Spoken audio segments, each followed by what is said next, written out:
Welcome to No Compromises, a peek into the mind of two old web devs who have seen some things. This is Joel. And this is Aaron.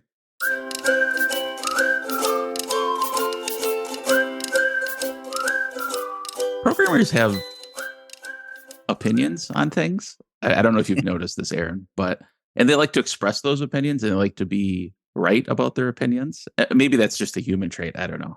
I'm too much in the programmer bubble, but there'll come up situations. It comes up between you and I. It comes up on teams. It comes up sharing what we do on social media or other places where people disagree. And I thought for a topic today we could kind of talk about this idea, like what if you actually think somebody is wrong and you want to share that with them? Is there a more productive way of approaching a conversation like that? And what are your words of wisdom, Aaron? Well, I think that when you say that someone is wrong, it really kind of depends sort of the area, Mm-hmm. like what you're doing. So, for example, I'm going to focus on something where it's like code review or code planning, Okay. or because there's a lot of steps to when you have other people to work with, and we've always talked about that. Like if you're in a team, make Mm-hmm. use of your team. If you're on your own, find another developer that's on your own to split some time with. And Sure. so if you're going to plan out your project maybe and you want to talk it over with someone, there's going to be times when you're going to hear them planning it out and you're going to be like, yeah, they're wrong. um, but you still kind of want to respect and honor the fact that that person took the time to plan something and share it with Mm-hmm. you. So you don't want to go in there, destruction, destroy. I mean, programming is not a UFC fight, right? You're trying to, Yeah, I think you're right about that. you're like, no, I want to destroy. But you want to get your point across, Mm. but you don't necessarily want to have to. You want to have healthy conflict, not anger and Right. conflict. Yeah. And so And I was just gonna say, like, along with that, because the goal is you want to arrive at consensus, right? Like, you don't want to just, like you were saying, don't beat somebody down. So, like, mhm. kind of the old adage, put yourself in somebody else's shoes. Like, how would you want to receive this feedback? And I think that's a good rule to live by. Yeah. So one of the first things I do when I have those feedbacks is like you said, you really try to put yourself in their shoes to understand even what they're thinking, Mm-hmm. and then ask questions. So when you look at something and if you say to yourself, "Oh, that's completely wrong," I don't actually.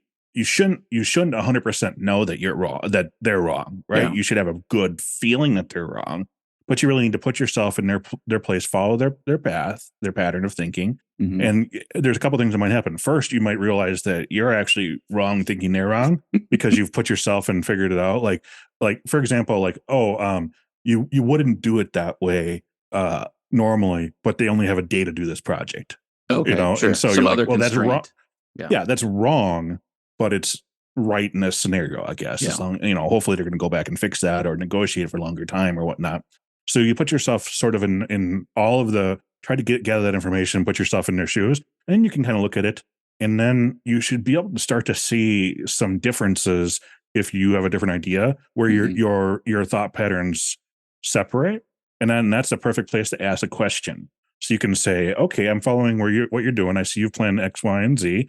What about when A or B happens? And you're basically saying, like, you're almost leading the question, but not being Mm-hmm. snarky about it, but saying Okay. like, you've seen the holes. So you ask them about those specific, Yeah. problems in your logic and see what they have to say. And you actually get some really good feedback that way, or good engagement, because people will be like, oh, I never Yeah. thought of that. Or I have thought about that. I just didn't tell you about that. Because I can tell you one of Sure. the things that frustrates me, I am definitely not perfect, but I do think out a lot of things, and Mm-hmm. I share less than I think of. And so I might come to you, Joel, and be like, explain something, and then you're just like, well, what about? And I'm just like, That Joel, sounds like me. yeah, Joel, I thought of that, I just didn't tell you. And so then I'm Yeah. kind of fired up, and you're like, well, you asked for feedback, and why didn't you tell? And back and forth, and then you pull out your boxing gloves, and then there you go, we're in Yeah. that fight. That's right. Yeah. I was gonna say, like, as you're describing these techniques, I'm like, I think Aaron's used these with me. I don't know if I like this. The question. But yeah, to your point, don't assume somebody hasn't thought about something, but you also can't assume they have, right? So Right. like asking that question allows you to kind of cover that concern without being accusatory and without, just piling on.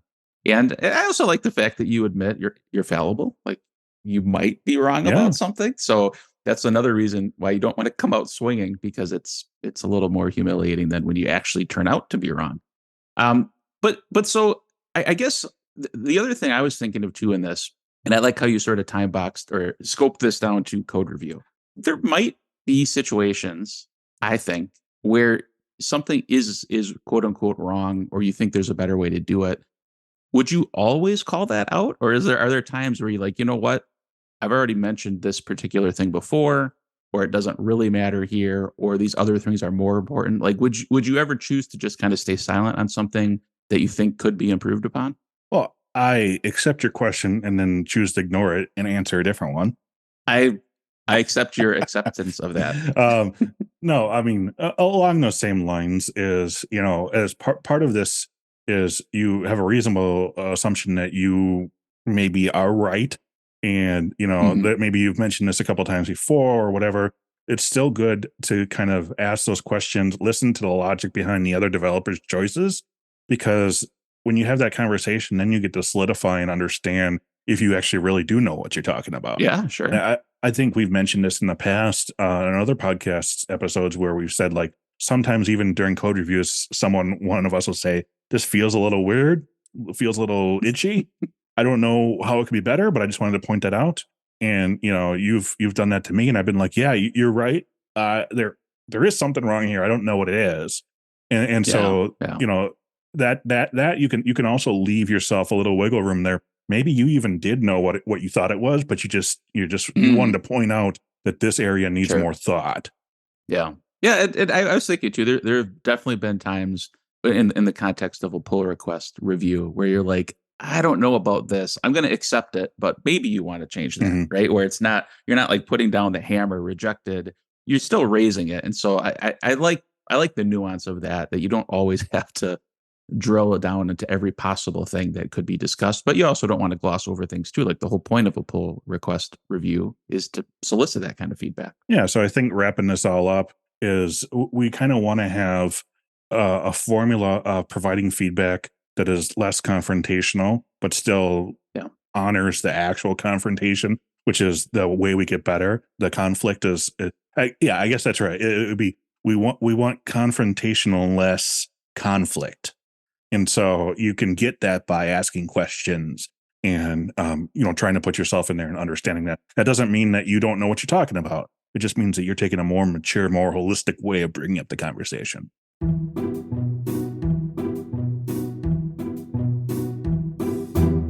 So in a lot of cultures, when you get older, people start to think, "Oh, you're more wise. You learned more." I mean, that's what time Okay. should do. It should make you a smarter person. Mhm. But I think there's a different thing that happens. I think you see older people stop doing as many stupid things because they're just tired. That's a fair point. Yeah, I'm putting myself in the shoes of that older person. I could maybe see that argument. Like I can see, maybe when you're younger, maybe you go to a pub or a bar and you might even get in a fight or something like that silly. As you get older, you're like, I don't even know if I want to go to a pub. I might just stay home. Like It's going. So it's too expensive. yeah. So people would say, oh, well, as you get older, you're smarter and you're not, getting Mhm. as many conflicts. I'm like, no, I just don't want to go anywhere. I'm just tired. Sometimes it's hard to ask for help from developers who have been doing it a long time because you're going to feel foolish. But we go out of our way, as we've hopefully demonstrated on this podcast, to share feedback in a nice, comfortable way. Do you need that? We can help. Head over to masteringlaravel.io and use the contact form.